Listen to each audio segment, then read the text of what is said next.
এটা একটা সাজনা গাছ।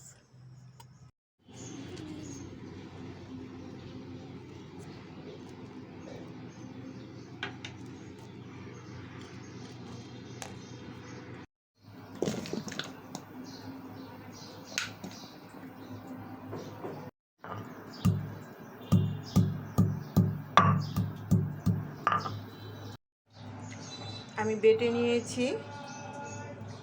আমি ছোট চারা গাছের ছাল নিয়েছি, সেজন্য এটা সবুজ হয়েছে। আপনারা বড় গাছের মানে আগের পুরাতন গাছের ছাল নেবেন। এটার সাথে আমি এখন দিয়ে দিব মুগ ডাল। মুগ ডালটা আমি বেটে নিব।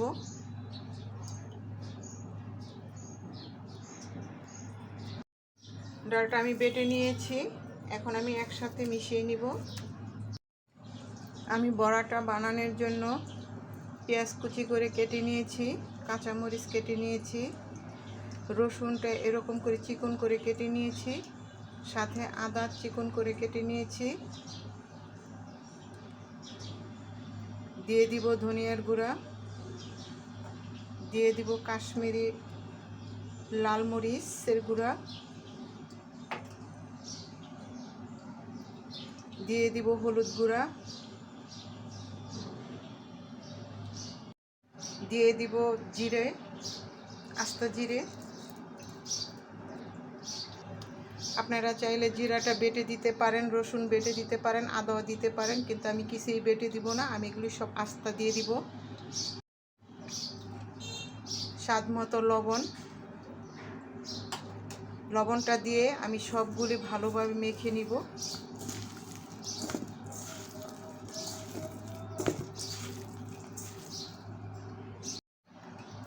এই দেখেন আমি কেমন শুকনো শুকনো করে মেখে নিয়েছি।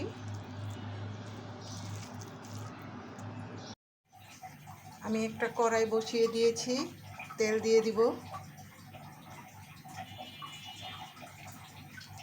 অল্প অল্প তেলই দিব, বেশি দিব না।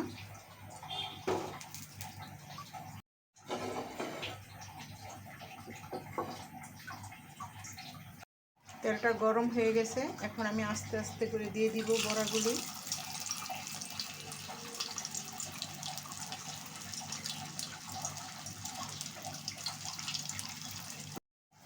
একটু ঢেকে দিব বড়াটা যাতে ভিতরে সিদ্ধ হয় ভালোভাবে।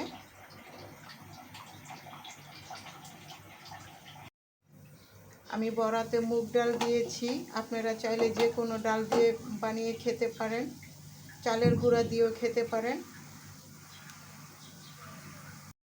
চাল ডাল ছাড়াও বানিয়ে খেতে পারেন। বড়াগুলি আমার হয়ে গেছে, এক এক করে তুলে নিব। আমি এরকম করে ভেজে নিয়েছি।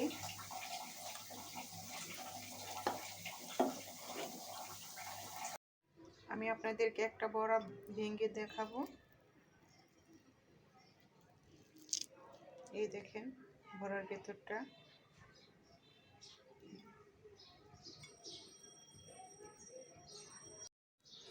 একটা উপকারী রেসিপি আপনাদেরকে আমি বানিয়ে দেখিয়েছি।